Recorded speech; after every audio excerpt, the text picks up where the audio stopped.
O tema é a mensagem de João. Antes de lermos o texto, deixa eu te explicar algo aqui sobre esse tema. O que é que João pregou? Qual era o teor da mensagem de João? Nós temos 4 evangelistas, 4 homens que escreveram o evangelho. Não são 4 evangelhos, amém? É um evangelho, escrito a partir da ótica de 4 evangelistas. Então é um evangelho só, nós não temos 4 evangelhos, nós temos um evangelho escrito por 4 evangelistas. Então a versão de Mateus, a versão de Marcos, a versão de Lucas e a versão de João. Mas o evangelho é um só, porque o evangelho é uma mensagem, é uma notícia. Então essa notícia é uma só. A notícia é que Deus amou o mundo de tal maneira que deu seu Filho para morrer por nós na cruz, para pagar o preço dos nossos pecados, e todo aquele que crê em Jesus é salvo. Essa é a notícia, esse é o evangelho. E 4 evangelistas escreveram então, Mateus, Marcos, Lucas e João. E cada um deles apresentaram Jesus de uma forma. É como se fosse assim, olha só, antes da gente ler.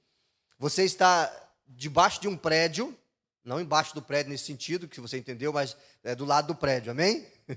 Você está do lado do prédio ali, um prédio de alguns andares, 20 andares, e você olha para cima, você consegue ver só um lado do prédio, certo? Se você quiser ver o outro lado, você vai ter que ir em direção ao outro lado. Se você quiser ver atrás, você vai ter que fazer a volta. Se você quiser ver do lado esquerdo, você vai ter que fazer a volta e ir para o lado esquerdo. Você não consegue ver todo o prédio estando ali colado no prédio. Deu para entender? Então você não consegue. Assim é o relato dos evangelistas. Marcos, ou melhor, Mateus, vai apresentar Jesus de uma forma. É um lado do prédio. Marcos vai apresentar Jesus a partir de outra ótica.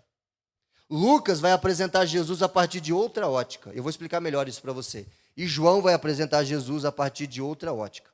Cada um deles estão escrevendo para um grupo distinto, um grupo-alvo de pessoas, e apresentando Jesus como eles entenderam que deveriam apresentar para que aquelas pessoas entendessem quem era Jesus. Então, deixar isso como introdução para você e vamos ler o texto. Eu estou lendo na Almeida Revista e Corrigida. Almeida Revista e Corrigida. É a minha primeira Bíblia. Eu tive que mandar fazer uma capa nova muitos anos atrás. Essa Bíblia tem 15 anos que está comigo, mas ela é mais velha do que isso. Então, essa é a minha primeira Bíblia. Foi difícil deixar de usar ela para estudo. E sempre quando eu quero pregar uma mensagem assim, que é uma mensagem lá do meu passado, que Deus fala muito ao meu coração, eu venho para essa Bíblia aqui. Amém? Diz assim o texto: No princípio era o verbo estava com Deus, e o verbo era Deus. Ele estava no princípio com Deus, todas as coisas foram feitas por ele, e sem ele nada do que foi feito se fez. Nele estava a vida, e a vida era a luz dos homens, e a luz resplandece nas trevas, e as trevas não a compreenderam. Nessa versão eu sei o texto de cor. Então eu leio até mais rápido. Houve um homem enviado de Deus, cujo nome era João. Este veio para testemunho, para que testificasse da luz, para que todos crescem por ele. Não era ele a luz, mas veio para que testificasse da luz. Ali estava a luz verdadeira que alumia a todo homem que vem ao mundo. Estava no mundo e o mundo foi feito por ele e o mundo não o conheceu. Veio para o que era seu e os seus não o receberam, mas todos quantos o receberam, deu-lhes o poder de serem feitos filhos de Deus, aos que creem no seu nome, os quais não nasceram do sangue, nem da vontade da carne, nem da vontade do varão, mas de Deus. E o verbo se fez carne e tabernaculou, habitou entre nós, e vimos sua glória, como a glória do unigênito do Pai, cheio de graça e verdade. Até o 14 que eu prometi foi? Volta lá no slide, por favor, só para me conferir. 17, né? Então vamos continuar aqui. João testificou dele e clamou, dizendo: Este era aquele de quem eu dizia: O que vem depois de mim é antes de mim, porque foi primeiro do que eu. E todos nós recebemos também da sua plenitude, com graça sobre graça, porque a lei foi dada por Moisés, a graça e a verdade vieram por Jesus Cristo. Amém e amém. Olhando aqui no slide, deixa eu ver qual que é o próximo slide, só para me ir desenvolvendo aqui a minha ideia? Ok. Uma pergunta que é feita para você ficar pensando, e eu já expliquei sobre ela, mas eu quero me aprofundar. Por que não só um único evangelho? Eu já expliquei para você. Na verdade, é um só evangelho, mas são 4 relatos desse único evangelho. Deixe essa imagem e fique com essa pergunta na sua cabeça. Haviam 3 classes de pessoas que divergiam sobre quem Jesus era. Na época em que Jesus viveu, em que Jesus desenvolveu o seu ministério, em que ele pregou a sua mensagem, haviam pelo menos 3 classes de pessoas que divergiam entre elas acerca de quem Jesus era.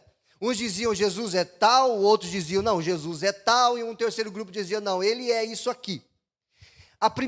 O primeiro grupo de pessoas dizia que ele era o maior mentiroso que já existiu. As pessoas diziam assim, ele é um mentiroso, porque ele diz que ele é filho de Deus. É o maior mentiroso que já existiu. Essa era a definição de um grupo de pessoas daquela época. E também hoje, não é diferente. Algumas pessoas dizem, não, esse Jesus, porque não há como discutir a existência histórica de Jesus, ele existiu, ponto. A história prova isso, a ciência prova isso. Mas algumas pessoas vão dizer, não, sim, existiu um homem chamado Jesus, mas ele, com certeza, foi o maior mentiroso da história, porque ele se dizia filho de Deus. O segundo grupo dizia que ele era louco e erroneamente se julgava divino. As pessoas diziam assim, não, ele não é mal intencionado, ele é louco, porque ele diz que ele é filho de Deus, só isso. Quantos loucos por aí existem dizendo que são filhos de Deus? Você deve conhecer alguns, certo? Que dizem ser filho de Deus. E o terceiro grupo dizia que Jesus era quem ele alegou ser. Havia um terceiro grupo que dizia assim, não, ele é quem ele diz que ele é. Ele é o filho de Deus. Ok. Você já vai entender melhor isso no decorrer da mensagem, e lá no final da mensagem você vai ter que se posicionar em qual ou quais desses grupos você está. Os evangelhos apresentam Jesus de formas distintas. Aí é que eu quero ir para a próxima imagem, para você entender. Na próxima imagem ainda. A próxima imagem. Vocês conseguem ver? Apague as luzes, por favor. Aqui do púlpito, isso, acho que fica melhor. Conseguem ver? Aqui é um boi, uma águia, um homem e um leão. Lembra da descrição desses animais lá em Apocalipse, capítulo 4? Os 4 seres viventes.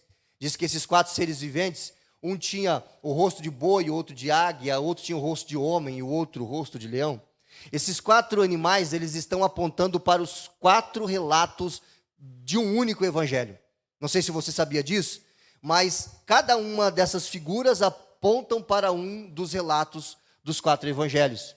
Então, lá em Apocalipse, o escritor João, ele está recebendo essa revelação de Jesus Cristo, e essa revelação aponta para a importância dos 4 evangelhos.